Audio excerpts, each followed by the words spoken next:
Mas eu queria terminar essas histórias dizendo o seguinte, sabe? Hoje, o que eu entendo? Eu entendo hoje que nós estamos querendo viver um cristianismo com uma mentalidade mundana. O que é isso? Vou dar um exemplo para vocês. Em que sentido você quer dizer isso? Eu quero explicar o seguinte. O conceito hoje, dentro da igreja, sobre felicidade, é um conceito que, se você for perguntar, talvez eles podem espiritualizar, mas vocês sabem Na que prática. na prática é um conceito de sucesso financeiro, de conforto material, de dinheiro, de prosperidade e de profissão, estabilidade. Então, hoje, o conceito de felicidade dentro da igreja é exatamente igual ao conceito de felicidade do mundo. Então, eu trabalho, talvez a gente até pode falar um pouco sobre isso, que eu tenho um curso... Felicidade como ambição, né? As pessoas querem ser felizes nesse sentido aí. Elas buscam a felicidade dessa maneira. A mentalidade é materialista. Aham. A ambição delas está nesses objetivos que não... Elas acreditam que serão felizes tendo essas coisas. E isso é um sinal de que Deus estaria abençoando elas. De alguma maneira, sim. Mas o conceito é um conceito materialista, que depende de coisas materiais. E você vai ver que o conceito bíblico é outro. Então, eu trabalho hoje com um curso, que talvez até a gente possa falar um pouco sobre isso, sobre pornografia e vício sexual. Chama Pure Desire, que é um dos melhores cursos nessa área de pornografia e vício sexual dos Estados Unidos. Ah, você dá lá o curso? Não, aqui. Trouxe de lá. Trouxe de lá. Pure Desire, que é desejo puro. Desejo puro. Pure ou bio? Eu ouvi. Não, pure. Pure Desire, ok. Então, a estatística, né, americana é que 65% dos homens estão lutando com a pornografia. O índice de jovens que estão lutando com pornografia dentro das igrejas americanas, sabe quanto que é? 79%, praticamente 80%. De cada 10 jovens americanos, 8 estão lutando com a pornografia. Esses dados são Barna Institute? Não sei. É do Barna George Group. Barna. É o Barna George Group. Barna, Agora, então. tem um outro dado dado pela fundação do Tem um Franz Schaeffer Institute. Eles fizeram uma pesquisa com pastores americanos. Você não acredita. 55% dos pastores estão lutando com pornografia. Isso, pastores americanos. 55%. Então, a pornografia hoje, a gente pensa em termos de batalha espiritual.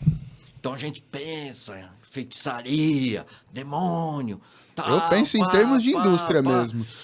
Eu morei em Los Angeles, é um negócio agressivo, assim, a indústria dos caras. Que o diabo, ele está dentro da igreja. Não é fora.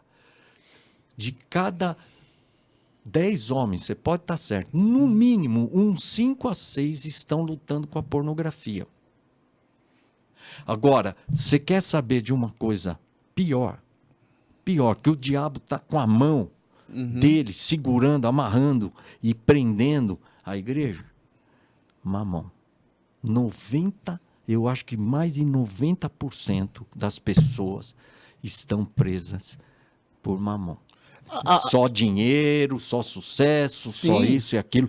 Então, eu creio que as pessoas não enxergam isso. Mas Mamon, ele está reinando, está controlando, está segurando a igreja, escravizando as pessoas. Não é só a igreja. É tipo, eu vejo que isso é a sociedade, e aí os cristãos deviam conseguir se desviar disso, mas a realidade lá de fora se impõe tão pesado que até isso vai levando as pessoas a essa necessidade, porque começa com o desespero de não ter, né? Eu preciso de dinheiro para viver. Aí quando começa a ter, começa a transformar também a cabeça, mais do que eu preciso. O engraçado é que o assunto da semana passada foi esse aqui no podcast. Você conhece o Matheus Ortega? Sei. Ele escreveu um livro chamado Economia do Reino. E aí ele fala justamente sobre o papel de cada... não tem 100% a ver, mas muito do que você falou, a gente tocou na semana passada. Então, qual que é o papel de cada um dentro da igreja? Para que serve o recurso, sabe? De cumprir um objetivo. O recurso não é para cumprir a minha felicidade, é para cumprir um objetivo no reino. A gente conversou muito disso. E não, é muito verdade o que você está falando. Eu acho que hoje eu estou procurando eu quero desenvolver, Paulo, e talvez até você pode ajudar, porque você trabalha muito com essa área financeira. Eu acredito que hoje ainda a gente não tem uma teologia de trabalho e fé bíblica mesmo, bíblica. Eu tenho o Tim Keller, que ele escreve alguns livros, sim. tem até um livro chamado Trabalho e Fé, mas eu creio que ele não entra tão pesado na questão do trabalho e fé. Então, eu tenho uma visão que eu acho que precisa ser resgatada, uma visão bíblica sobre trabalho e fé. Você teria um insight sobre qual que seria a sua opinião dessa visão bíblica? Por exemplo, você pegar 10 pessoas, na verdade teria que explicar melhor, mas eu vou dar mas a gente tem tempo aqui, viu? Fica tranquilo. Você pegar 10 pessoas, perguntar por que você trabalha, as 10 vão dizer assim, mas e aí, como é que eu vou pagar as contas? Como é que eu vou comprar o arroz e feijão? Eu preciso trabalhar, senão eu não pago as contas. Então, quem pensa assim, já está debaixo de mamão. Perfeito. Se você vai lá em Mateus 6, 24 a 31, que é o texto famoso, ele fala assim, não podeis servir a dois senhores. E quando ele diz não podeis, transformando isso em números, né? Porque em engenharia ela trabalha com números e a gente às vezes tem que entender numericamente o que é esse não podeis. Qual a possibilidade de você servir a dois senhores? Zero. 0%.